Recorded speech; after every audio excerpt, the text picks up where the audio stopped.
العہود والعقود. عہد احد کی جمع ہے، یہ عہدہ، اور عقد کی جمع عقود، عہد و پیمان. یہ بھی نص کی ایک صنف ہے کہ معاہدے اور عہد و پیمان یہ لکھے ہی جاتے تھے. اس طریقے سے آگے خطوط کا تذکرہ ہے. یہ دونوں موضوعات، یہ دونوں چیزیں نثر میں ہوتی ہیں، شاعری میں نہیں. تو جس طریقے سے عہد جاہلی میں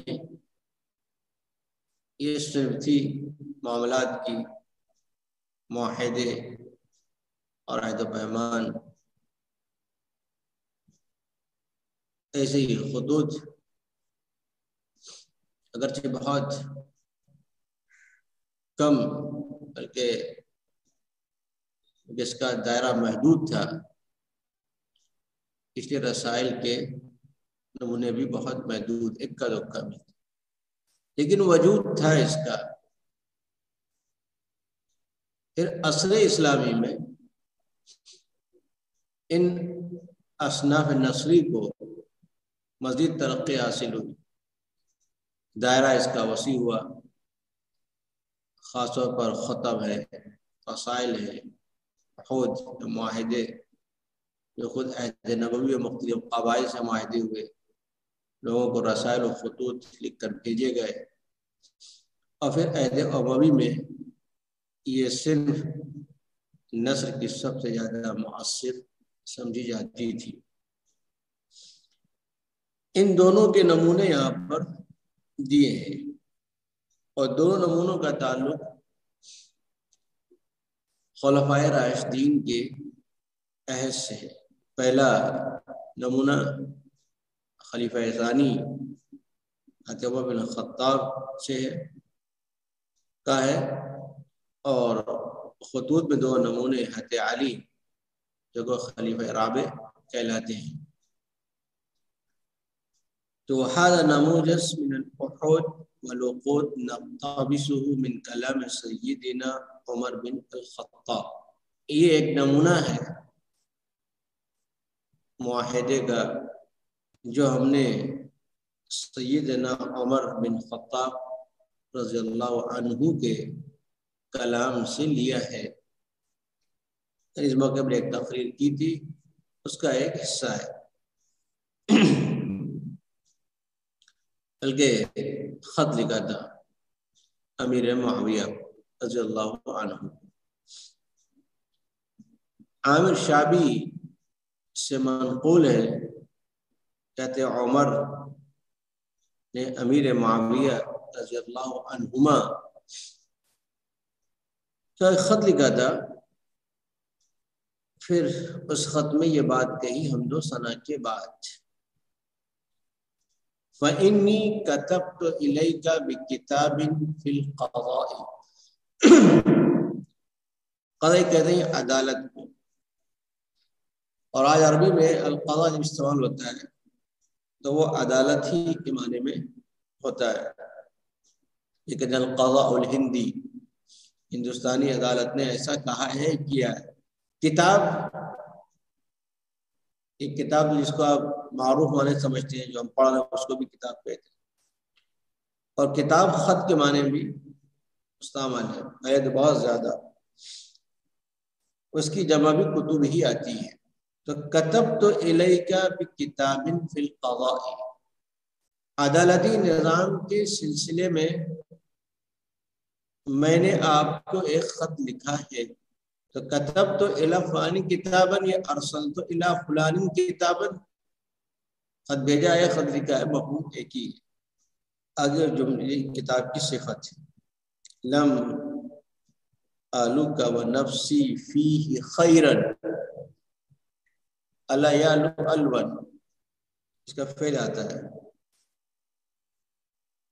اور لم یعلو جہدا، تو محاورے کے طور پہ سوال ہوتا ہے، کوشش کرنے میں کوئی کسر اٹھا نہ رکھنا. تو یہاں ہو جائے جودن یا بسلن خیر کا لفظ، کہ اس میں نے آپ کے لیے اور اپنے لیے خیر کی نصیحت یا خیر چاہنے میں کوئی قصر باقی نہیں رکھی. یہ واضح کر دیا معاملے کو کہ ہمیں کس طریقے سے کام کرنا ہے. اور یہ ہمدردی آپ کے ساتھ بھی اور خود میں نے بطور اپنے لیے بھی، اسے میں نے اپنے اور آپ کے لیے نیکی یا بھلائی پہنچانے میں، خیر پہنچانے میں کوئی کسر اٹھا نہیں رکھی. جو ممکن تھا وہ میں نے بیان کر دیا. الزم خمس خصال یسلم لک دینک. خصال خصلۃ کی جمع ہے، عادت، اور آج یہاں امور، باتیں. 5 چیزوں کو لازم پکڑ لو. تمسک اور اعتصم بخمسۃ امور تو یسلم لک دین، اس کے نتیجے میں آپ کا دین محفوظ رہے گا، کہ آپ صحیح راستے پر چلیں گے. وَتَأْخُذْ فِيهِ بِأَفْضَلِ حَظِّكَ، اور آپ اس میں اپنا بہترین حصہ آپ لے لیں گے. دین کی جو خیر خواہی ہے، اگر آپ نے 5 چیزوں پر عمل کیا تو وہ ہے کہ آپ نے دین کا بہترین حصہ آپ نے ادا کر دیا. اب وہ 5 چیزیں کیا ہیں؟ ارے کون ہے بھائی اتنی لمبی لمبی سانسیں لے رہا ہے وہ؟ کہ اذا تقدم الیک الخصمان، تقدم آگے بڑھنا، تقدم الی الامام، تقدم الی فلانی، اور یہ بھی لاتے ہیں تقدم بطلب الی المحکمہ، عدالت میں مقدمہ دائر کرنا، درخواست لے جانا. تو کہتے ہیں کہ اتقدم الیکم بھی اطیب التہانی، پیش کرتا ہوں. یہاں آنے کے معنی میں یا تقدم الیک الخصمان، جب 2 فریق آپ کے پاس آئے، اس لیے للقضاء اور لتحکم امرہما فعلیک بالبینۃ العادلہ، فعلیک ان تطلب منہما البینہ العادلہ. بینہ دلیل، عادل منصف، عادلانہ. تو آپ نے ضروری ہے کہ آپ سچائی پر اپنی دلیل طلب کریں. دونوں دعویٰ کریں تو دونوں دلیلیں دیں کہ میں بات کر رہا ہوں، میرا گواہ یہ ہے، میری دلیل یہ ہے، اور دلیل بھی سچی ہو، جھوٹی نہ ہو. اب الیمین القاطعہ القویہ المحکمہ، یا پھر پختہ اور مضبوط قسم لے، دلیل نہیں تو حلفیہ بیان دے. پہلے تو یہ کرنا ہے کہ گواہ آپ کے سامنے آ جائیں گے تو آپ غور کرنا آسان ہو. وَأَدْنِ الضَّعِيفِ حَتَّى يَشْتَدَّ قَلْبُهُ، یہ دوسری چیز ہے. ادنا یدنی ادناءً، قرب، قریب کرنا، کمزوروں کو اپنے سے قریب کرو. حتی اشتد قلبہ، یہاں تک کہ اس کا دل مضبوط ہو جائے.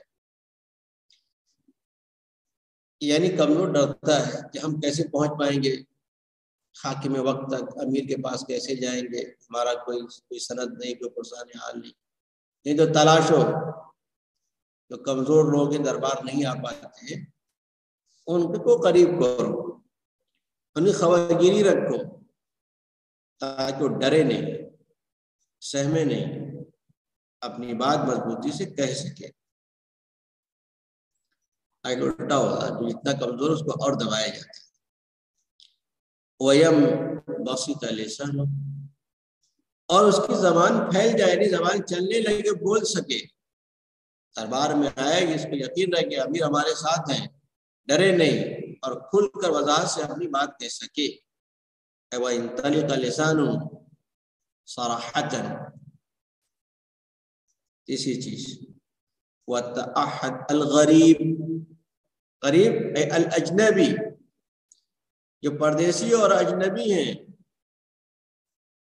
ان کا خیال کرو، پوری خبر گیری رکھو۔ کہیں جب آدمی کے شہر میں جائیں گے تو اجنبی کو پرسان حال نہیں ہوتا۔ اب آج کے طرح تھاریں گے جگہ جگہ ہوٹل ہو، تعہد خیال رکھنا، نگرانی کرنا، دھیان رکھنا۔ وَإِنَّكَ إِن لَّمْ تَتَعَهَّدْ تَرَكَ حَقَّهُ وَرَجَعَ إِلَى أَهْلِهِ، اس لیے کہ اگر آپ نے اس کی رعایت نہیں کی، اس کا خیال نہیں رکھا، تو وہ اپنا حق چھوڑ دے گا اور پھر اپنے گھر والوں کے پاس ایسی خالی ہاتھ چلا جائے گا۔ وَإِنَّمَا ضَيَّعَ حَقَّ مَن لَّمْ يُرْفَقْ بِهِ، اس لیے کہ وہ شخص اپنا حق ضائع کر دیتا ہے جس کے ساتھ شفقت، نرمی اور کرم کا معاملہ نہ کیا جائے۔ رفق اور رفق دونوں، شفقت کرنا، رفق کا معاملہ کرنا۔ چوتھی چیز، وَآسِي بَيْنَهُمْ بِلَحْظِكَ طَرَفِكَ،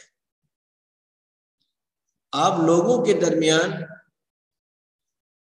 برابری اور مساوات سے کام لیں، دیکھنے میں اور ملاحظہ کرنے میں۔ یہ لوگ آپ کے سامنے بیٹھے ہوئے ہیں تو کسی ایک ہی پر آپ فوکس نہ کریں، ایک ہی کو بار بار مخاطب نہ کریں، بلکہ سب کو دیکھتے رہیں، سب پر آپ کی نظر جائے تاکہ سبھی سمجھیں کہ آپ سب کو چاہتے ہیں، سب کے قریب ہیں۔ کسی ایک کو دیکھیں گے، ایک ہی کو مخاطب کریں گے تو پھر لوگ سمجھیں گے ہمیں نہیں جانتے، ہمیں نہیں چاہتے۔ تو اتنا لحاظ ضروری ہے۔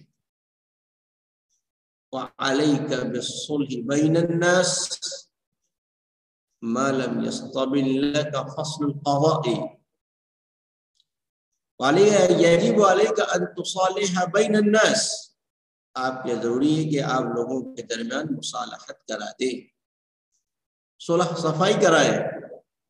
مَا لَمْ يَسْطَبِلْ لَكَ فَصْلُ الْقَضَاءِ، جب تک کہ آپ کے سامنے عدالت کا فیصلہ بالکل واضح نہ ہو جائے،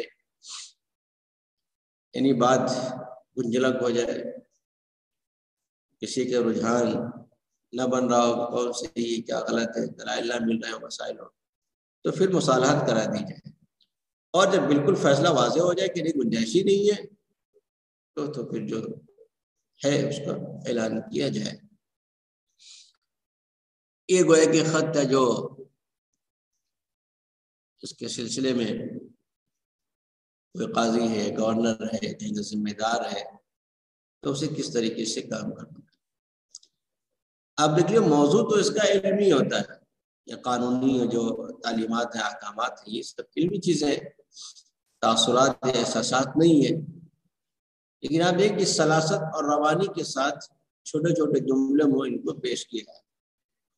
یہ اثر اسی جو اسلامی ادب کے سورس ہے، قرآن اور حدیث، اس کی زبان و بیان کا اثر۔ الرسائل، وهذه رسالة لسيدنا علي بن أبي طالب كرم الله وجهه، تشير إلى بلاغة أسلوب صاحبها وأسلوب الرسائل بهذا الأصل۔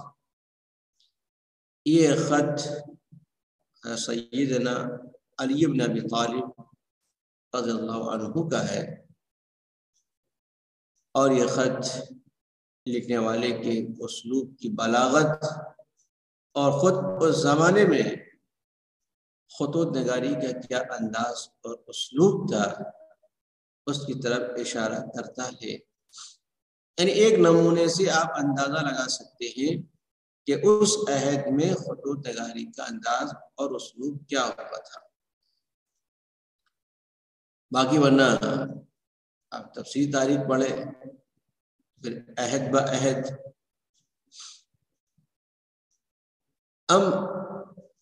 من عبد اللہ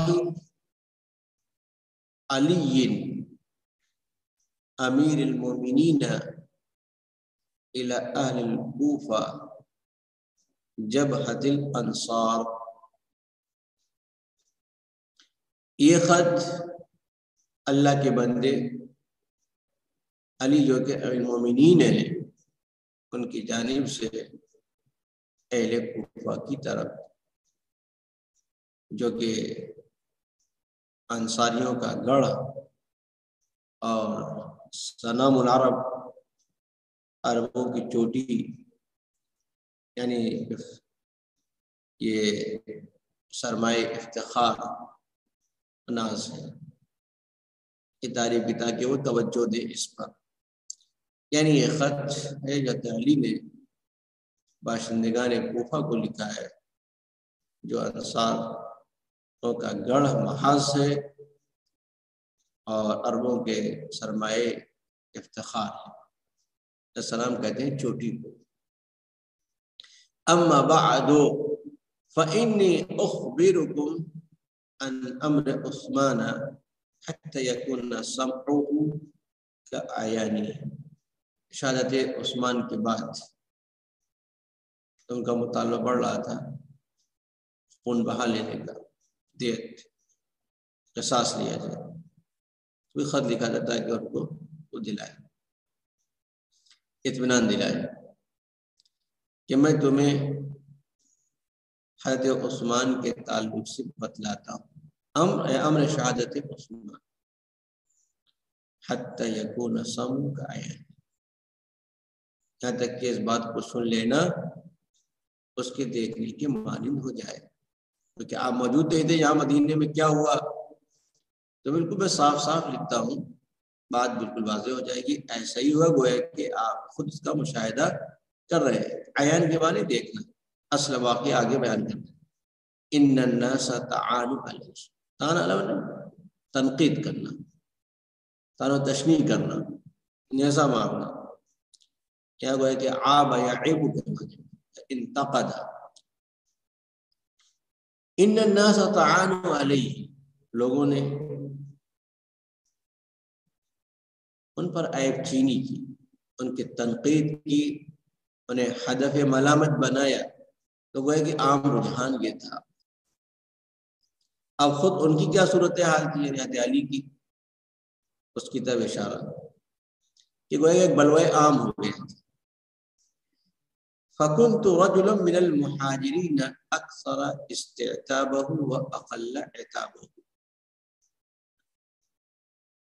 اس صورتحال میں میں مہاجرین کا ایک ایسا فرد تھا، اکثر استعتابہ، استعتابہ کہتے ہیں کسی کو راضی کرنے کی کوشش کرنا، جس نے ان کے راضی کرنے کی بہت زیادہ کوشش کی. وَأَقَلَّ عِتَابَهُ، اور ان کو سرزنش، ان کی تنقید یا عیب جوئی بہت کم کی. گویا کہ یہ کہا کہ میں نے حتی الامکان یا رویہ اور موقف راضی رکھنے کا یا صحیح بات کہنے کا موقف تھا، میں نے کبھی اس طرح کی بات نہیں کی. جبکہ وَكَانَ طَلْحَةُ وَزُبَيْرُ أَهْوَنَ سَيْرِهِمَا، اور برائے تو پورا جملہ خبر ہو سکتا ہے، تو احوان سیرہما فیہ الوجیف، یہ جملہ خبر ہوگا. احوان کے معنی اسہل، آسان. وجیف، وجیف یہ اوجفہ سے ہے، اور اوجفہ دابتہ حث علی السیر، چلنے پر ابھارنا، آمادہ کرنا. تو وجیب یہاں شدید کے معنی میں سخت، تیز، اور سیر یہاں سلوک کے معنی میں اے سلوکہما معہ شدیداً، تعبیر وہ استعمال کی ہے کہ جہاں تک کہ حضرت طلحہ اور حضرت زبیر رضی اللہ عنہما کا تعلق ہے تو اس سلسلے میں ان کی آسان ترین رفتار بھی الوجیب سخت تھی. کیا مطلب ہے؟ ان دونوں کا رویہ اور موقف ان کے ساتھ بہت سخت تھا. وَأَرْفَقُ حُدَائِهِمَا الْعَنِيفِ، خدا کہتے ہیں یہ اونٹ کو ہکانے کے لیے گنگنانا آواز نکالنا، تو نرمی سے جب وہ صدر چلتا رہتا ہے تو اس کے ساتھ رفق کا معاملہ کہ وہ بیٹھے نہیں چلتا رہے.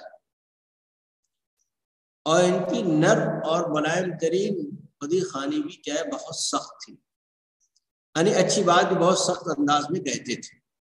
یہ وہ ہے کہ دونوں جملے کا جو استعارہ وہی ہے کہ ان دونوں کا رویہ بہت سخت تھا. بلکہ جب آپ تاریخ کا مطالعہ کریں گے تو بعض مورخین نے لکھا ہے کہ طلحہ نے تو عثمان سے پانی تک روک لیا تھا، تو دو کنائے میں وہ بات کہے گی تو سراحت وہ بات نہ ہو پاتی. وَكَانَ مِنْ عَائِشَةَ فِيهِ فَلْتَةُ غَضَبٍ، اور عائشہ رضی اللہ عنہا سے ان کے سلسلے میں غصے کی لغزش ہو گئی تھی، ناراض ہو گئی تھی اور ناراضگی میں ایسا قدم اٹھا لیا.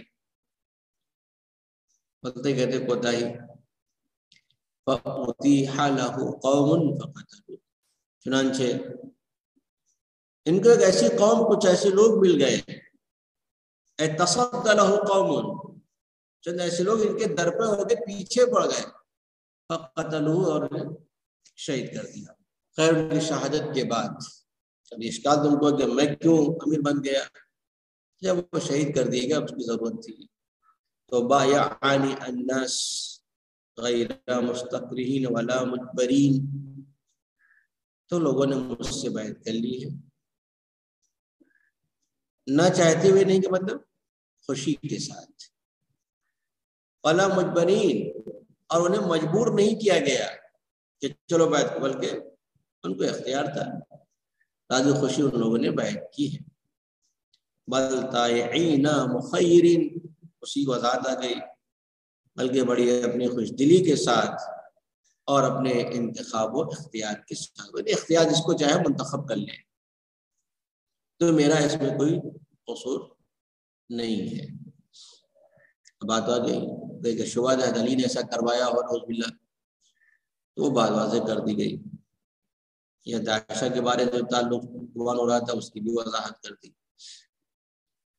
وَعْلَمُوا أَنَّ دَارَ الْحِجْرَةِ قَدْ قَلِعَتْ بِأَهْلِهَا وَقَلِعُوا بِهَا.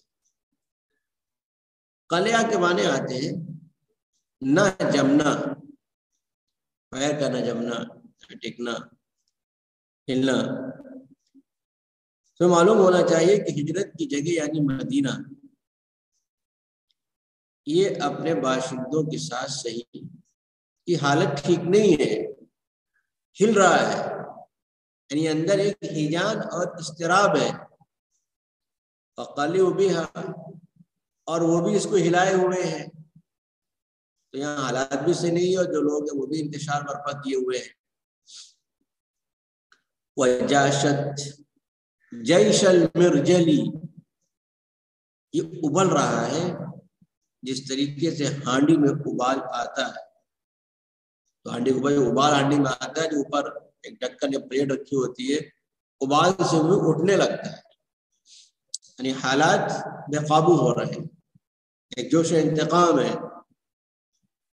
وَقَامَتِ الْفِتْنَةُ عَلَى الْحُكْمِ، قطبون کہتے ہیں محور کو مراد امیر، اور یہاں کا محور یعنی امیر، اس کے خلاف فتنہ کھڑا ہو گیا ہے. فَأَسْرِعُوا إِلَى أَمِيرِ، یہ حالات ہیں، میں نے وضاحت کر دی، تو تم لوگ اپنے امیر کی طرف جلدی سے آ جاؤ، یعنی بیعت کر لو، ٹال مٹول نہ کرو. وَبَادِرُوا جِهَادَ عَدُوِّكُمْ، اور تمہارا جو دشمن ہے اسے لڑنے میں جلدی کرو. جو ایسے عناصر آ گئے ہیں جو انتشار چاہتے ہیں، بادرہ کے معنی سارا، جلدی کرنا. انشاءاللہ اللہ تعالیٰ خیر فرمائے گا. ایک دوسرا خط دے رہے ہیں، اچھا یہ خط بھی دیکھیں، جملے مختصر اور سلاست روانی کے ساتھ فصاحت تھی. وهذا كلام من موضع آخر اقتبسناه من رسالة له إلى أحد أمراء جيشه ينصحه فيها بالزهد في الدنيا. یہ ایک دوسرا نمونہ ہے دوسری جگہ سے جو ہم نے ان کے اس خط سے لیا ہے، جو خط انہوں نے اپنے فوج کے ایک امیر یا کمانڈر کو لکھا تھا، اور اس میں ان کمانڈر کو نصیحت کی تھی بالزہد فی الدنیا، دنیا سے بے رغبتی کی، کہ دنیا داری اختیار نہ کرو، دینداری زہد اس کو اختیار کرو. وَيَصِفُ لَهُ نَظْرَتَهُ وَطَرِيقَتَهُ فِي الدُّنْيَا، اور ان کے سامنے دنیا کے سلسلے میں اپنے انداز اور اپنے نقطۂ نظر کو بیان کرتے کہ میں کس طریقے سے دنیا کو برتتا ہوں. وَهُوَ كَلَامٌ تَتَجَلَّى فِيهِ بَلَاغَةُ أُسْلُوبِهِ وَنَظْرَتُهُ فِي الْحَيَاةِ. یہ ایسا خط، ایسا نمونہ کلام ہے جس میں ان کے اسلوب کی بلاغت کے ساتھ ساتھ دنیا کے تئیں ان کا نقطۂ نظر بھی بالکل صاف و شفاف ہمارے سامنے آ جاتا ہے کہ دنیا کو آپ کس نظر سے دیکھتے تھے. وَأَيْمُ اللَّهِ، یہ جملہ متعددہ ہے. ایم اللہ کا مطلب ہے یمیناً استثنی فیہا بمشیئۃ اللہ، اللہ یہ قسم یعنی ایسی قسم اس میں اللہ کی مشیت سے استثناء دیا ہے. قسم کا اگر کہتا ہوں ایسا کروں گا ایسا نہیں کروں گا، اللہ تعالیٰ چاہے تو. خدا کی قسم لَأَرُوزَنَّ نَفْسِي رِيَاضَةً تَهُشُّ مَعَهَا إِلَى الْقُرْصِ إِذَا قَدِرَتْ عَلَيْهِ مَدْعُومًا. راز یروز، راز نفسہ کہتے ہیں نفس کو پر ایسا قابو پا لینا یا اس کو ایسی تربیت کرنا، کسی چیز کے لیے تیار کرنا.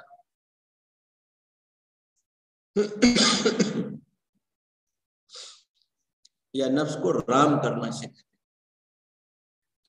یا ربا کے معنی میں ربا یربی تربیت ہے. لَأَرُوزَنَّ نَفْسِي رِيَاضَةً، میں نے اپنے نفس کی ایسی تربیت کی ہے، میں اپنے نفس کو ایسا تیار کروں گا. تَحُشُّ مَعَ حَشَّ الَى کے معنی بشاشت، خوشی کسی چیز کی طرف لپکنا، لے لینا، اختیار کرنا. حشن بشن، ہنسی و خوشی بشاشت کے ساتھ. تحش معہا، ماں میں حضم لوٹے گی ریاضہ کی طرف. قرص کہتے ہیں چھوٹی سی ٹکیا، روٹی کی ٹکڑا ہے یا ٹکیا کہتے ہیں. قادر اعلی قادر ہوں کہ میں نے اپنے نفس کی ایسی تربیت کی ہے، ایسا تیار کیا ہے کہ اس تیاری و تربیت کے ساتھ وہ چھوٹی سی ٹکیے کو کھانا سمجھ لیتا ہے، کھانے کے طور پر اختیار کر لیتا ہے ہنسی و خوشی. اذا قدرت علیہ، جب وہ ٹکیا اس سے مل جائے. وہ نہیں ڈھونڈتا ہے کہ ہمیں مرغن کھانا ملے، روٹی چاول یہ سب، بس ایک چھوٹا ٹکڑا مل گیا، ہنسی خوشی اس پر قناعت کر لیتا ہے. وَتَقْنَعُ بِالْمِلْحِ مَعْدُومًا، اور وہ نمک کو سالن سمجھنے پر قناعت کر لیتا ہے. تو گئے روٹی کا ایک ٹکڑا اور نمک، یہ اس کی گویا کی غذا ہے، اور اس پر نفس کو کوئی بار نہیں، کوئی گرا نہیں، بلکہ اس کو تیار ہے، ایسے میں نے اس کو تیار کیا. اب بات صحیح ہے، نفس موٹا ہو جاتا ہے تو پھر عبادت، اللہ کی رضا والے کام بہت کم ہو پاتے ہیں. ہماری صورتحال تو آج ایسی ہی ہے. معدوم کہتے سالن، شوربہ.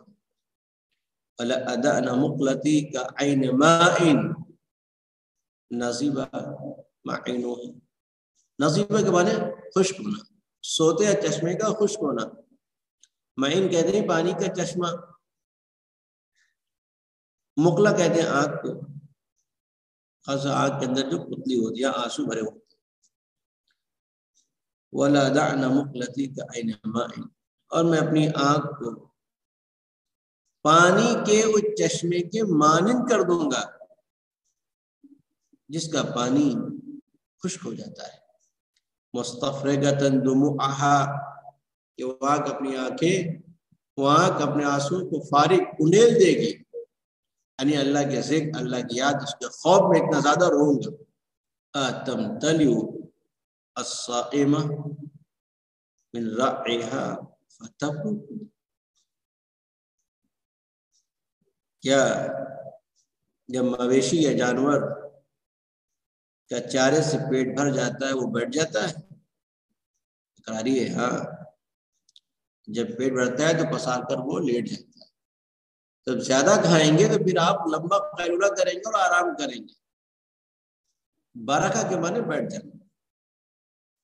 سامنے مویشی جانور جمع صوائم. وَتَشْبُ الرَّبِيضَ مِنْ أُشْبِهَا فَتَرْبِضُ، ربیزہ کہتے ہیں بکری کا بچہ ہے، مطلب بکری یا بکرا. آپ دیکھیں کہ بکری جو اپنی گھاس سے آسودہ ہو جاتی، چرتے چرتے اس کا پیٹ بھر جاتا ہے، بیٹھ جاتی ہے. واقعی سے ہوتا ہے، چرتی جب خوب کھا لیتی ہے تو پھر وہ لیٹ جاتی ہے. وَيَأْكُلُ عَلِيٌّ مِنْ ذَاتِهِ، لیکن علی کا حال یہ ہے کہ وہ اپنے ذات راہ سے لیتے، مالک نعمت سے نہیں، بیت المال سے نہیں، اپنی کمائی. وَيَهْجَعُ، اور راتیں بہت کم سوتے ہیں. قرت، اچھا حجا کہ میں نے سو جانا مطلق کہ کھائے اور وہ سو جائے. قرت اذن عین قضیہ، اس کی آنکھ اس وقت ٹھنڈی ہوگی. اذا قضی بعد السنین المتطاولہ، کہ جب لمبے سالوں کے بعد انہیں بھی حقا کر لایا جائے گا. بالبہیمۃ الحاملہ، اس جانور کے ساتھ، الحاملہ جس کو یوں ہی چھوڑ دیا گیا ہو. والصائمہ المرعیہ، اس مویشی کے معنی جس کو چرایا گیا ہو.